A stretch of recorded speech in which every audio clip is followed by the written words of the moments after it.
बिहार के वरिष्ठ आईएएस अधिकारी जिन्होंने स्वैच्छिक अवकाश लेकर के चुनाव मैदान में उतरने की ठान रखी है और वो भी मीरा कुमार और छेरी पासवान जैसे दिग्गजों के खिलाफ। रमैया साहब, हम आपसे जानना चाहें कि ये चुनौती आपके लिए कितनी बड़ी है? हर चुनौती बहुत बड़ी नहीं होती है, चुनौती होती है। मैंने स्वीकार किया, मेरे पूरे सरकार के साथ जितने भी लोग, हमारा पार्टी के साथ जितने भी लोग लगे हुए हैं, सारे लोग इतना समर्थन हमें कर रहा है। इस समर्थन में हमको कोई भी बड़ी चुनौती नजर नहीं है। आपने सासाराम क्षेत्र को ही क्यों चुना? पूरे बिहार के आप आईएएस अधिकारी रहे हैं, पूरे बिहार में आपने काम किया है, सासाराम से कोई विशेष लगाव था आपका?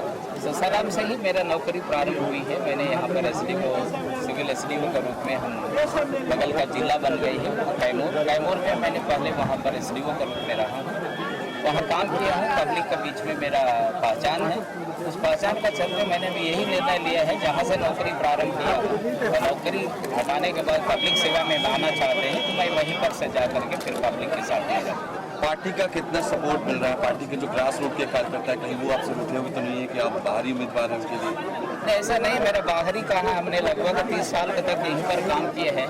यही कार्यकर्ता लोगों के साथ में भी हम लोगों ने जब भी कोई ले आते थे तो हम लोग काम करते रहते हैं और सारी पब्लिक के साथ भी हम लोगों ने जो काम करते हैं तो मेरे साथ वो लोगों ने कोई रोकते हुए नहीं है। लोगों ने हमें बाहरी थोड़ी समझ जाएंगे, हम तो 30 साल से हैं, बिहार से कहीं बाहर जा कर के कहीं पर मैं रहा नहीं हूँ, बिहार में ही रहा हूँ। जो भी हमारा है यहाँ पर पहचान है तो बिहार में ही मेरा पहचान है। मैं काम करने के समय कोई जातवाद वगैरह के संबंध में कुछ तो नहीं किया हो, सभी लोगों का साथ सम्मानजनक हमने काम किया है। मेरे साथ क्यों?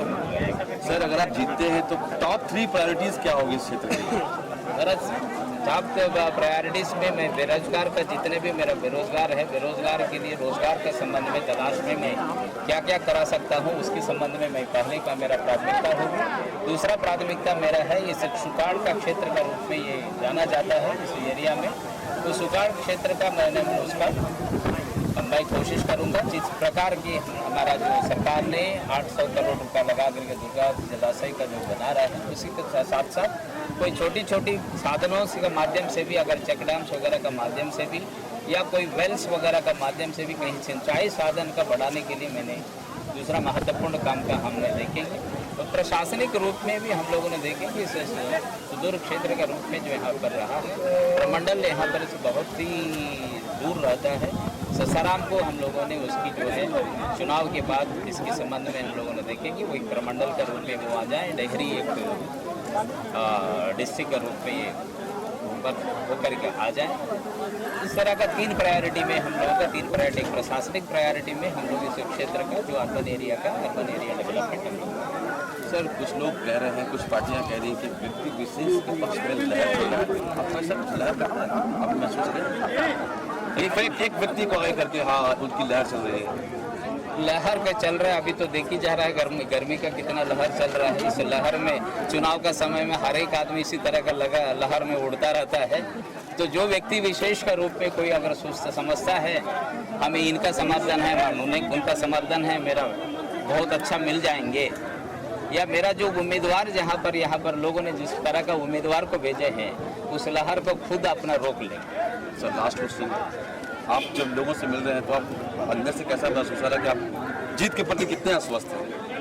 जीत का प्रति मैं 110% मैं जीत का प्रति आश्वस्त हूँ इसमें।